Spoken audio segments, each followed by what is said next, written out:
El Olam is a Hebrew name for Yahua-God found in the Bible. It means the everlasting Yahua-God, or Yahua-God of eternity. Where it appears, the name shows up in Genesis 21 verse 33, where Abraham calls on Yahua-God as El Olam after making a covenant in Beersheba. Meaning breakdown. El igual a Yahua-God. Olam equals everlasting, eternal, beyond time. So together, it emphasizes that Yahua-God has no beginning and no end, exists outside of time, remains constant and unchanging. Spiritual significance. Calling Yahua-God El Olam highlights his eternal nature. He was before everything and will remain forever. His faithfulness across generations. His authority over time, seasons, and history. Practical reflection. If you see Yahua-God as El Olam, it means your situation is temporary. He is eternal. His promises don't expire. What he starts, he can sustain beyond your lifetime. If you want, I can connect El Olam to other names of God, like El Shaddai or Jehovah-Jireh, and show how they differ. A biblical story based on El Olam. As the sun dipped below the dry hills of Beersheba, casting long shadows across the land, Abraham stood beside a newly planted tamarisk tree. The air was still, yet his heart was full, heavy with memory, but anchored in something deeper than time.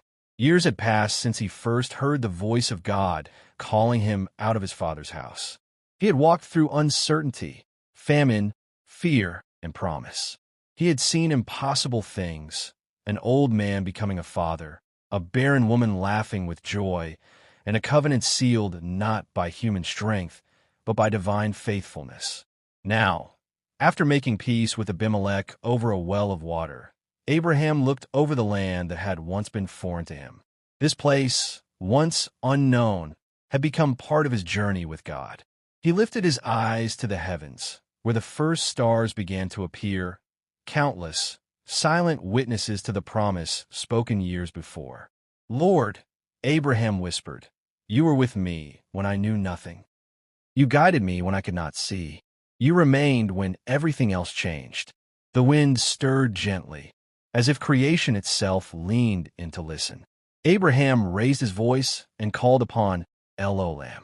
"O everlasting God," he said, "you are not bound by my years or my understanding. Before I was, you are.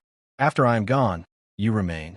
Your promises stretch beyond my lifetime, and your faithfulness reaches into generations I will never see."